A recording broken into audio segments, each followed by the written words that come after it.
আমরা এর আগেও কিন্তু বরকত ট্রাভেলসের একটি ফেন্সিডিল, তাদের ছাদে যে ফেন্সিডিল পাওয়া গিয়েছিল সেটিও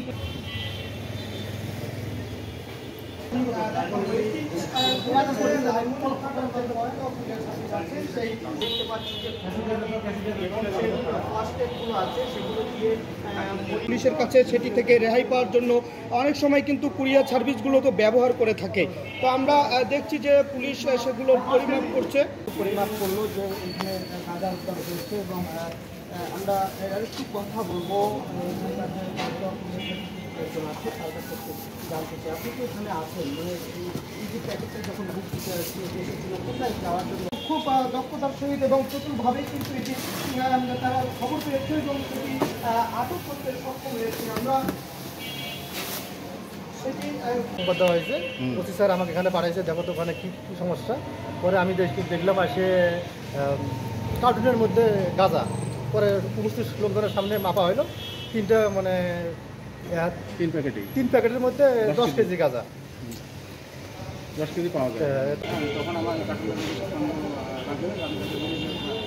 চালান করতে দেয়, তখন সে বলে চালান করতে না, এটার মধ্যে হলুদ মরিচ হ্যাঁ। তখন আমি বলি যে দেখা ঠিক আছে আপনি দেখেন, সে ততক্ষণে এলাকা থেকে বিতাড়িত হয়। ঠিক আছে, তারপর তো আমি খোলা তাকে অবহিত করি যে এই ঘটনা ঘটছে, তার সঙ্গে সঙ্গে দ্রুত খোঁজ পাঠায়, তাদের একটা আমি হ্যান্ড ওভার করে। কিন্তু লালমনিরহাট সদর থানার যে এসআই তিনি কিন্তু তার এবং সুকৌশলে সেটি কিন্তু ধরতে সক্ষম হয়েছিল। আজকেও কিন্তু তিনি তাদের যে সোর্সের মাধ্যমে খবর পেয়েছি যে কতকা কুরিয়ার সার্ভিসের ভিতরে একটি প্যাকেটের ভিতরে একটু সেখানে গাঁজা উদ্ধার হয়। আমরা দেখতে পাচ্ছি প্যাকেটগুলোতে 3টি পোতলা আছে এবং 3টি প্যাকেটেই কিন্তু 10 কেজি গাঁজা আছে। আমরা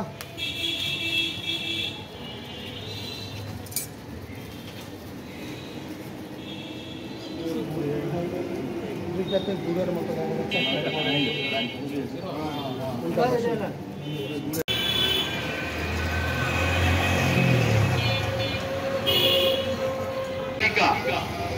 সাধারণ সভায় প্রধান অতিথি ওনারা বলতে পারতেছে না।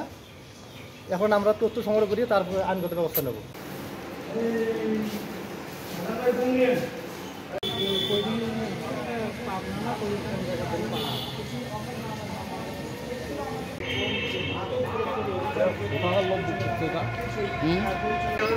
লালমনিরহাট পৌরসভা জনাব মোহাম্মদ রিয়াজুল ইসলামের সাবেক মেয়র